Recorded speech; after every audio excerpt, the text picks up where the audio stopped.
एक समय की बात है, एक सम्राट को एक साधु के प्रति बड़ी श्रद्धा हुई। सम्राट प्रतिदिन अपने राज्य का भ्रमण करने निकला करता था। रात्रि के समय घोड़े पर सवार होकर तो वह देखता कि एक वृक्ष के नीचे एक साधु बैठा हुआ है, आनंद में मस्त। कभी नाचता साधु, कभी हंसता साधु, कभी बांसुरी बजाता, कभी चुपचाप बैठा रहता आकाश के तारों को निहारता हुआ। सम्राट जब भी वहाँ से गुजरता अपने घोड़े पर सवार होकर तो पल भर रुक जाता, उससे रहा नहीं जाता उसकी छवि देखे बिना। सम्राट को धीरे धीरे इतना रस हो गया उस साधु में कि समय कब बीत जाता पता ही नहीं चलता। वह दूर खड़ा हो जाता, किसी वृक्ष की आड़ में उस संत की मस्ती को देखता, परखता, और मस्ती ऐसी थी कि खुद भी मस्त होकर घर लौटता। यह रोज का काम था। सम्राट एक दिन इतना भाव विभोर हो गया कि वह साधु के चरणों में गिर पड़ा और बोला, महात्मा, मैं आपको यहाँ और नहीं रहने दूंगा। वर्षा का समय नज़दीक आ रहा है। इस वृक्ष के नीचे आप कैसे रहोगे?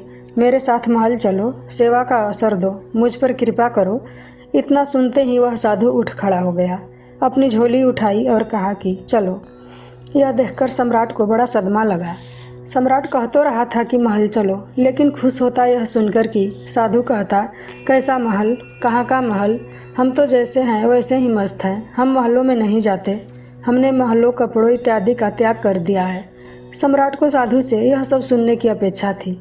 यदि साधु ऐसा कहता तो वह साधु के पैरों पर गिरकर कुछ और विनती कर लेता, लेकिन साधु तुरंत चलने को तैयार हो गया। तो सम्राट को थोड़ा सदमा लगा। वह सोच रहा था कि कहीं मैंने ऐसा कहकर कोई गलती तो नहीं कर दी, साधु ने मेरे साथ कहीं कोई चालबाजी तो नहीं की, यह कोई महल में ही घुसने का तरकीब तो नहीं था। सम्राट ने सोचा, कैसा संत है, यह आराम की बात आते ही तुरंत राजी हो गया। सम्राट के मन से सारे भाव ही खत्म हो गए। सम्राट यह सोच ही रहा था कि तब तक वह साधु सम्राट के घोड़े पर चढ़कर बैठ गया। सम्राट को जिंदगी में पहली बार पैदल चलना पड़ा, जबकि वह साधु घोड़े पर बैठकर बड़े ही मज़े में जा रहा था। सम्राट के दिल को बड़ी चोट लगी। यह तो बहुत ही बड़ी गलतफहमी हो गई, मैंने तो बड़ी ही जल्दबाजी कर दी। लेकिन सम्राट अपने वचन का पक्का जो था, वह अब अपनी बात से मुकर भी नहीं सकता था। सम्राट ने यह सोचा, अब यह पड़ा रहेगा महल में, कितने ही लोग पड़े रहते हैं, ये भी पड़ा रहेगा। लेकिन सम्राट के मन में साधु के प्रति सम्मान खत्म हो चुका था। साधु महल में जाकर रहने लगा, लेकिन सम्राट के मन में दिन प्रतिदिन कष्ट बढ़ने लगा, क्योंकि साधु ऐसी मस्ती में रहता था।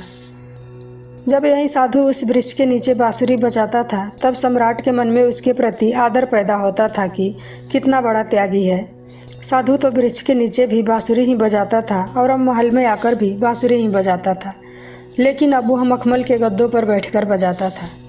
यह सब देखकर सम्राट के छाती पर सांप लौट जाता कि कहाँ का आदमी मैंने उठा लाया, यह कोई साधु भी है। सम्राट से भी ज़्यादा शान से वह रह रहा था। सम्राट को सैकड़ों चिंताएं थीं, अपना साम्राज्य, अपना महल, अपना धन दौलत, लेकिन साधु को तो कोई चिंता ही नहीं थी। वह तो बांसुरी ही बजाए, नाचे, मस्त भोजन करे। 6 महीने किसी तरह से सम्राट ने बर्दाश्त किया, लेकिन बात बढ़ती गई, सहन के बाहर हो गई सम्राट के लिए। सम्राट ने एक दिन कहा, महाराज, एक निवेदन करना है। अब मुझ में और आप में क्या फ़र्क है? साधु ने कहा, फ़र्क जानना चाहते हो? सम्राट ने कहा, हाँ महाराज। साधु ने कहा कि तुम 6 महीने फालतू में क्यों परेशान रहे? ये बात तुम्हें उसी समय पूछ लेनी चाहिए थी जब मैं घोड़े पर बैठा था। अरे बुद्धू, तुमने 6 महीने तक अपनी छाती क्यों जलाई? वहीं पूछ लिया होता, क्या संकोच था? मैं वहीं झोला डालकर बैठ गया होता, लेकिन मैं प्रतीक्षा ही कर रहा था।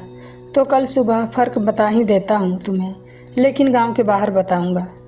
सुबह सम्राट जल्दी उठा, यह जानने को कि फ़र्क क्या है। सम्राट ने सोचा कि क्या फ़र्क हो सकता है, मुझे तो कुछ भी नहीं लगता है। भोजन भी वहीं करता है जो मैं करता हूँ, और कितनी सारी मांगे करता है, ये लाओ वो लाओ। मैं जिस कमरे में रहता हूँ उससे भी सुंदर कमरे में रहता है। मेरा 3-4 नौकरों से काम चल जाता है। यह सारा दिन 10-15 को उलझाए रखता है। इसकी ज़रूरतें ख़त्म ही नहीं होती, मांगता ही रहता है। शानदार वस्त्र पहनता है कि मुझे कोई देखे तो समझे कि मैं कोई मंत्री इत्यादि हूँ। यह खुद ही इस महल का सम्राट मालूम पड़ता है। महल के सारे लोग कम से कम मुझसे डरते तो हैं, इसकी आंखों में तो डर नाम की कोई चीज़ ही नहीं है। बिना किसी चिंता के दिन भर मस्त बांसुरी बजाता रहता है। अब देखता हूँ आज क्या फ़र्क बतलाता है। सम्राट सूरज निकलते ही साधु के कमरे में पहुंच गया। वहां जाकर वह देखा तो वही पुराने कपड़े पहनकर जो उस वृक्ष के नीचे पहनता था, एक हाथ में अपना झोला और दूसरे हाथ में अपना बांसुरी लिए साधु तैयार खड़ा था। सम्राट बोला, चले महाराज। दोनों महल के बाहर निकले। चलते चलते गांव की नदी पार हो गई। थोड़ी देर बाद वह गांव के बाहर निकल गए। सम्राट ने पूछा, अभी और कितना चलना है? साधु बोला, बस थोड़ी देर और। चलते चलते सुबह से दोपहर हो गई। सम्राट ने कहा, बस अब और नहीं, जो भी कहना है यही कह दो। साधु ने कहा, मैं तो आगे चलता हूँ, तुम चलते हो कि नहीं? सम्राट ने कहा, मैं कैसे चल सकता हूँ? मेरा महल, मेरा साम्राज्य, मेरे बीवी बच्चे, धन दौलत, सब कुछ मुझसे जुड़े हुए हैं। मैं तुम्हारी तरह फकीर तो हूँ नहीं, जिसे किसी बात की कोई चिंता नहीं। साधु ने कहा, बस यही फ़र्क है तुझ में और मुझ में। मैं कहीं भी जा सकता हूँ, तुम नहीं जा सकते। तुम्हें परिस्थितियाँ चलाती हैं, हम परिस्थितियों को चलाते हैं। तुम खुश रहोगे या दुखी, ये तुम्हारे आसपास होने वाली घटनाओं पर निर्भर करता है, लेकिन हमारे लिए ये घटनाएं ज़िंदगी के सफ़र का एक हिस्सा मात्र हैं। जब मैं उस वृक्ष के नीचे रहता था तब भी मस्ती से रहता था और अपनी ज़िंदगी के पल को जीता था। जब मैं महल में चला गया तो वहाँ भी मैंने अपने इस अनमोल जीवन को, एक एक क्षण को पूरी मस्ती और आनंद के साथ जिया। अब जब मैं कहीं और चला जाऊँगा तो वहाँ भी ऐसे ही जीऊँगा। हम जहाँ जिस वक्त रहते हैं पूरे तरीके से वहीं रहते हैं। सम्राट को अचानक महसूस हुआ कि अरे, ये मैंने क्या कर दिया? इतने अद्भुत आदमी को गंवा दिया। 6 महीने इसके साथ सत्संग भी नहीं कर पाया। सत्संग करता भी क्या खाक। मेरे मन में तो यही चल रहा था कि यह तो कोई बिल्कुल साधारण आदमी निकला, खोटा सिक्का निकला, जिसके ऊपर सोने की पॉलिश पुती हुई थी, लेकिन अंदर से मिट्टी निकला।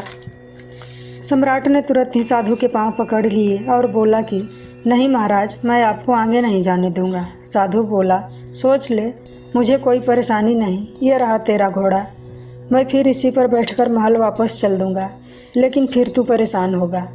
ऐसा सुनते ही फिर सम्राट के मन में वही विचार आया, अरे ये साधु तो फिर आसानी से मान गया। साधु ने सम्राट की चेहरे की तरफ बहुत ध्यान से देखा, फिर बोला, लेकिन नहीं, अब मैं नहीं जाऊंगा, क्योंकि तू फिर नहीं सुधरेगा।